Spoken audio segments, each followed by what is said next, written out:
Olá, sejam todos bem-vindos ao Boletim Câmara. Aqui você fica por dentro, de segunda a sexta-feira, nas principais notícias do dia. E começa agora, ao vivo, nossa edição desta quarta-feira, 31 de julho de 2024. Você verá nesta edição, fim do recesso parlamentar na Câmara em Taubaté e o retorno das sessões ordinárias terão início no dia 6 de agosto. Saiba mais sobre a transparência no processo de licitações da Câmara Municipal de Taubaté. Polícias civil e militar apresentam ações de combate à violência na região. E hoje a entrevista é com o advogado Dr. Paulo Silveira. Falaremos sobre a privatização da Sabesp. Essas e mais notícias, começando agora no Boletim Câmara.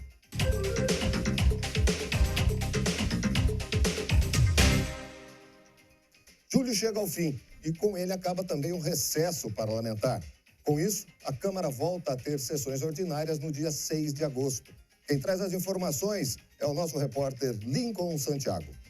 O recesso parlamentar é o período em que as atividades no plenário, como as sessões e audiências, ficam suspensas, mas isso não significa o fechamento da Câmara.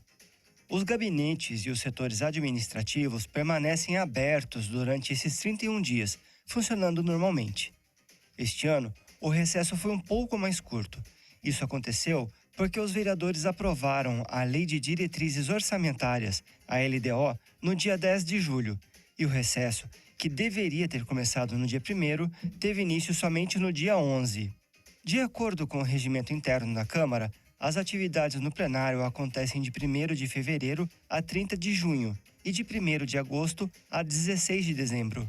Mas para isso, é preciso que os parlamentares aprovem duas leis importantes: a Lei de Diretrizes Orçamentárias, a LDO, até junho, e a Lei Orçamentária Anual, a LOA, até dezembro. Com o fim do recesso, as sessões ordinárias serão retomadas na próxima terça-feira, dia 6. E antes disso, já estão previstas audiências públicas a partir do dia 5. O calendário de atividades do plenário, que são abertas ao público e de forma gratuita, pode ser conferido no site da Câmara. Obrigado, Lincoln. E lembrando a todos que os eventos são transmitidos aqui pela TV Câmara, pelo canal da TV Aberta 4.2 e também por todas as plataformas digitais. E se você quiser participar conosco do nosso Boletim Câmara, entre em contato com a gente pelo WhatsApp 12 3625 9525. Você pode mandar a sua opinião sobre as matérias e notícias que nós trazemos aqui, mandar as fotos da nossa cidade, mandar a sua foto acompanhando o nosso programa e também a sua mensagem. Fique à vontade para participar aqui do nosso Boletim Câmara. E seguimos agora com as informações do trânsito, a situação das principais rodovias que cortam a nossa cidade e a nossa região.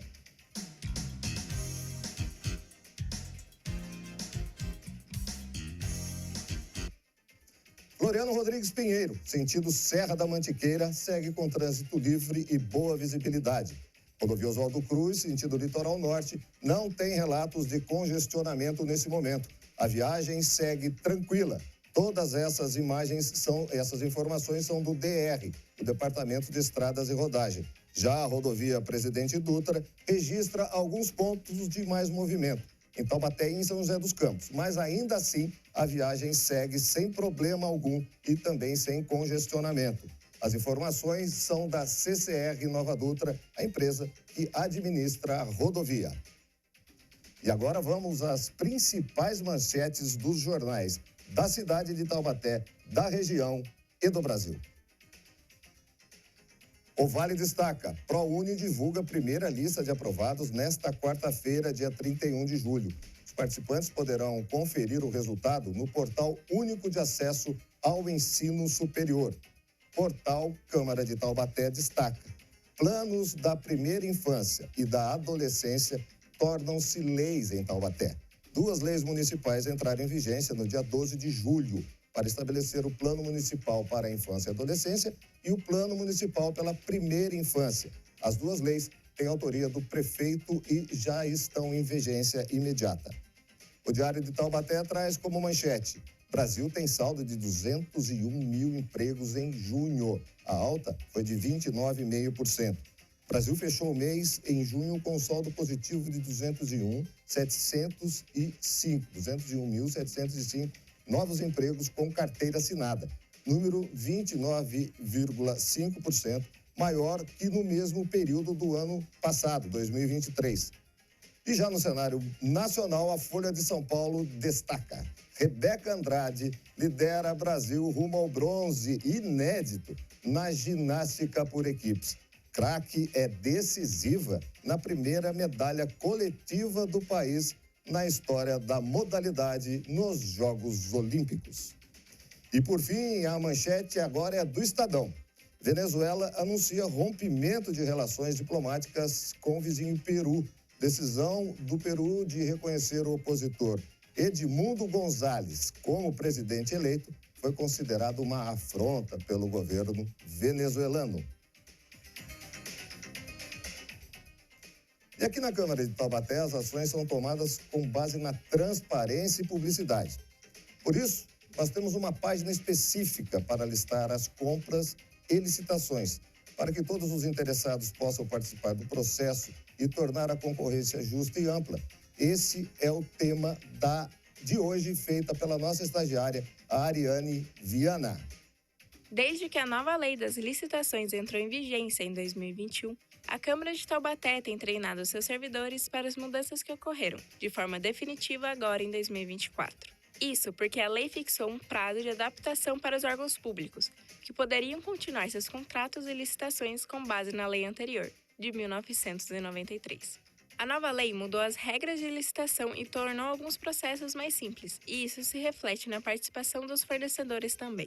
No site da Câmara existe uma página chamada Compras e Licitações, que fica no menu Transparência, e lá estão listados todos os processos de compras abertos. O fornecedor interessado em vender seus produtos ou prestar serviços para a Câmara pode se inscrever por ali e, dependendo do tipo de licitação, oferecer lances junto aos demais participantes, até que a melhor proposta seja escolhida. A participação pela internet deixa o processo mais ágil e prático, tanto para os servidores, que são responsáveis pelo edital e pela conferência de documentos, quanto para os fornecedores, que têm o auxílio de uma plataforma digital para o cadastro e lanças. Obrigado, Ariane. Vamos reforçar, então. O fornecedor pode entrar no site da Câmara. O endereço é www.câmarataubaté.sp.gov.br. Aí clica no menu Transparência e, na sequência, em Compras e Licitações. É muito simples chegar até esse link e lá estará à disposição para todos os interessados. E agora vamos à temperatura, a previsão do tempo para hoje, quarta-feira, na cidade de Taubaté e região.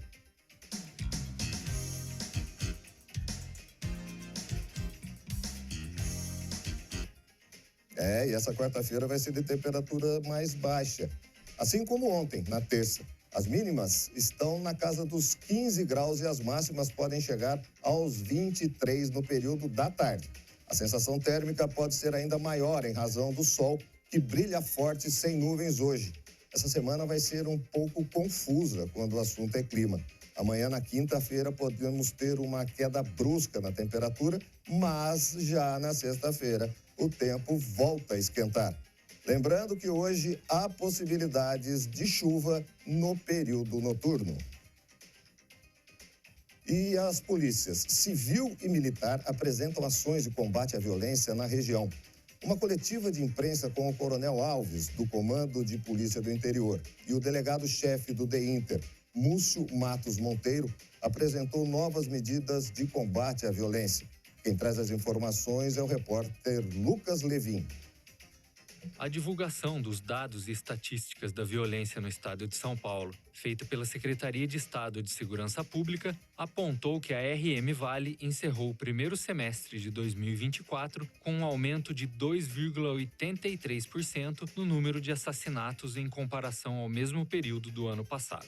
De acordo com o levantamento, foram registradas 179 mortes violentas, o que representa quase um assassinato por dia aqui na região. Em entrevista coletiva, o comandante do Comando de Policiamento do Interior 1, responsável pelo patrulhamento ostensivo em todo o Vale, Coronel Alves, afirmou que estão sendo realizadas ações com inteligência policial e a efetiva retirada das ruas de armas de fogo e de marginais procurados pela Justiça. Apontou ainda uma queda de 15% dos homicídios no mês de junho e que julho mantém a mesma tendência de queda, destacando a importância da integração das polícias militar, civil e guardas municipais. O chefe do DEINTER 1, que comanda o policiamento judiciário em toda a região, Múcio Matos Monteiro, apontou que um novo sistema está sendo implementado nas delegacias do estado de São Paulo, o que vai viabilizar a liberação mais rápida das equipes envolvidas em ocorrências. Segundo Monteiro, quanto mais tempo a polícia estiver promovendo o policiamento ostensivo, mais segurança será gerada. Obrigado, Lucas, pelas suas informações. E chegou a hora da nossa entrevista de hoje. Nós temos o prazer de receber aqui no nosso estúdio o Dr. Paulo Silveira. Ele é especialista em direito público. E o tema de hoje dessa entrevista será a privatização da Sabesp. Bom dia, doutor. Prazer recebê-lo aqui no estúdio da TV Câmara. Bom dia, Miguel. Concretizada a privatização, doutor, a impressão que a gente tem é de que é uma decisão política. Na sua avaliação como um técnico e especialista, essa privatização se dá pela falta de capacidade de investimento, né, para a questão de saneamento básico, fornecimento de água, barateamento da conta de água, ou é só política mesmo? Como é que é a sua avaliação?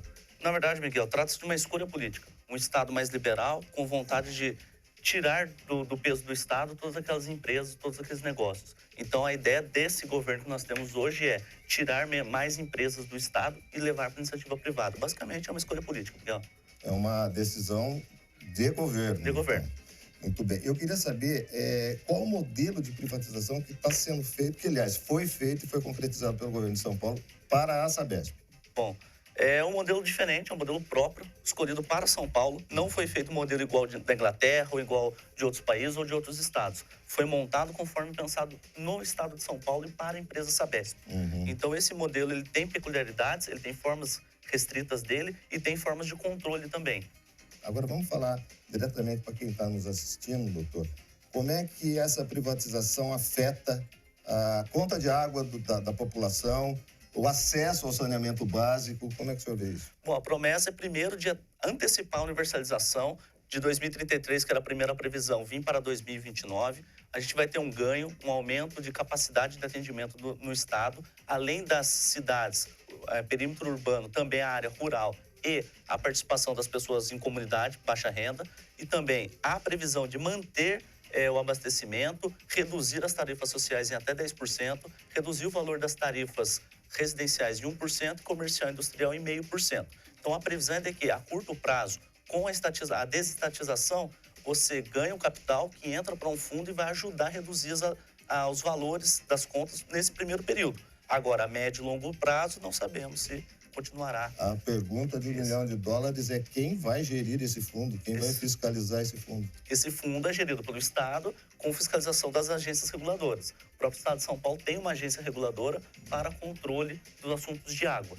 Então, basicamente, 30% do valor da venda vai para o fundo para fazer o controle de valor e há agências nacionais, como houve previsão no Marco de Saneamento, e a agência estatal no estado de São Paulo para o controle. O senhor acha que pode prejudicar ou melhorar a democratização de acesso ao saneamento básico em Taubaté, na região e no estado de São Paulo? A nossa região é uma região muito provida, muito boa, tem um atendimento muito bom, mas pode melhorar. Eu digo nas áreas rurais, nas áreas mais precárias. Exatamente. A previsão é que atenda mais essa população, que chegue aos pontos mais distantes e as pessoas menos favorecidas. Então, acredito que com a privatização pode haver uma melhora no atendimento, uma diminuição no custo e uma diminuição no valor para o consumidor, que é o maior interessado. E aí a questão de investimento, da infraestrutura, evidentemente isso deve estar constando no contrato agora da privatização. Sim, a privatização prevê o investimento, um aumento até de 10 bilhões de investimento no plano inicial. Esse investimento deve ser revertido em prol da população e vai ter que ser feito o controle. E para a população sempre mantém as formas de reclamação. Tem muito servidor que agora não é mais servidor público, né? Que agora são funcionários mesmo da Sabesp. O que acontece com A Sabesp, como ela já era uma economia mista, uma boa parcela dela já era privada. 50, alguma coisa por cento era público. Então, hoje, diminuiu essa participação do Estado, reservando ali alguns direitos. Então, boa parcela dos funcionários já haviam sofrido a transição para o regime privado da CLT. Então, isso só vai continuar, não há mais emprego público, não vai ter mais o regime público, e sim o regime CLT, empregado privado na Sabesp, porque é uma empresa privada agora. Como técnico, para a gente encerrar, eu queria a sua opinião a respeito dessa privatização. A esperança é que seja boa. Como técnico, eu vejo que toda privatização ela demanda um controle econômico, um controle do Estado.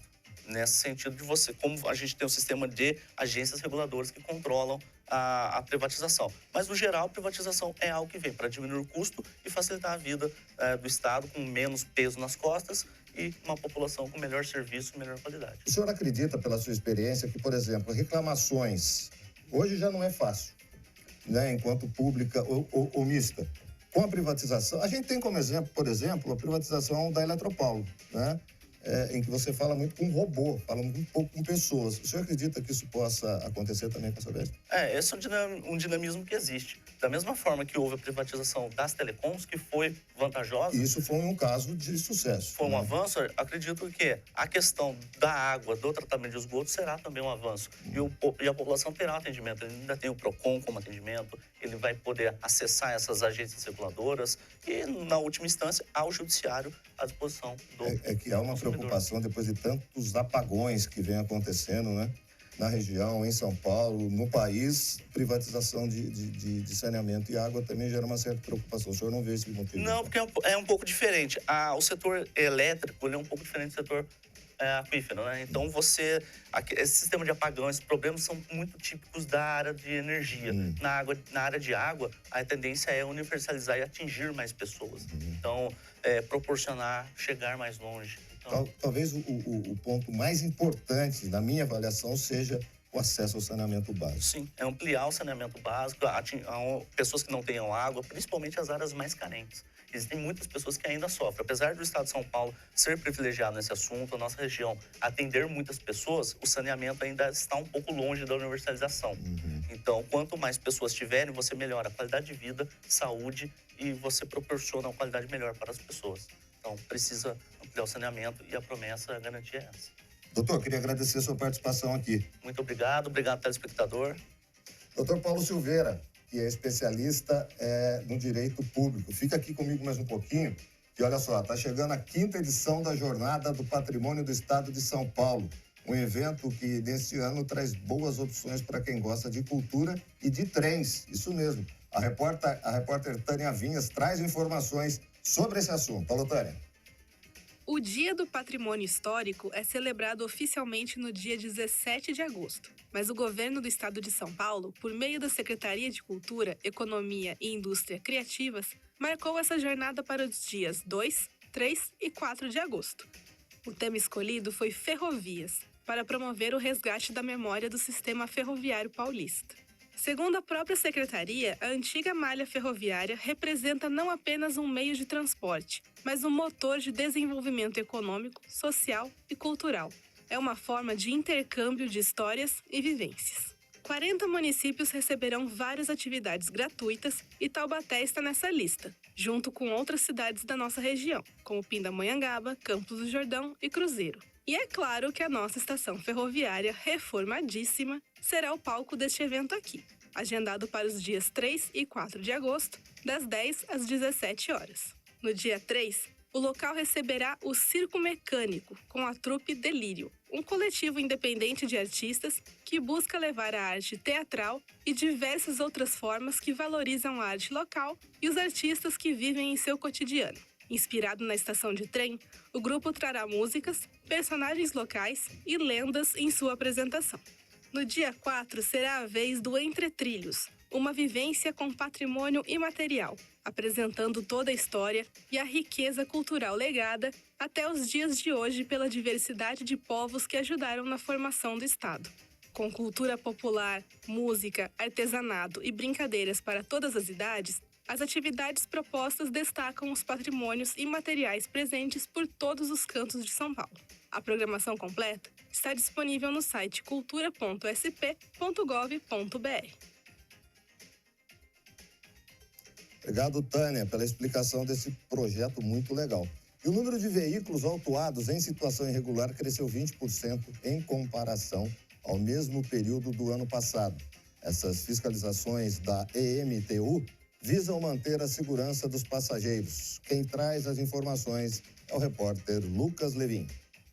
No período de janeiro a junho de 2024, a EMTU, em conjunto com a Polícia Militar do Estado de São Paulo e Guarda Civil Municipal dos municípios da região, realizou 128 operações de combate ao transporte não autorizado na região metropolitana do Vale do Paraíba e Litoral Norte. Durante as ações de fiscalização, foram abordados 786 veículos nas modalidades regular e fretamento, número 14% maior em relação ao mesmo período de 2023, quando foram feitas 690 abordagens. Essas fiscalizações resultaram na apreensão de 50 veículos que se encontravam em situação irregular. Especificamente na Área 2, que abrange Taubaté e mais 9 cidades ao redor, foram apreendidos 9 veículos. Também foram aplicadas 788 autuações, quantidade 20% maior em relação ao mesmo período do ano anterior. As multas aplicadas podem chegar a mais de R$5 mil. O objetivo da operação foi garantir a qualidade e eficiência do transporte intermunicipal, além da segurança dos passageiros que utilizam o sistema. A EMTU é a Empresa Metropolitana de Transportes Urbanos. É uma empresa controlada pelo governo do estado e vinculada à Secretaria dos Transportes Metropolitanos. Então, cabe a ela a fiscalização e regulamentação do transporte de baixa e média capacidade em todo o estado de São Paulo. E o Lucas Levin trouxe com muita propriedade a situação da região metropolitana do Vale do Paraíba. E já que estamos em clima de Olimpíadas, o Ministério da Saúde divulgou um guia especial para quem ficou inspirado em praticar algum tipo de esportes. Conta mais pra gente, Tânia. Olha, eu não sei vocês, mas eu adoro Olimpíadas e sempre me pego imaginando como deve ser legal praticar essa ou aquela modalidade. O Ministério da Saúde também sabe que muita gente acaba se inspirando nos atletas e, pensando nisso, divulgou o Guia de Atividade Física para a População Brasileira. A atividade física previne doenças, promove a saúde do corpo e da mente e melhora a qualidade de vida. E isso é importante em todas as idades.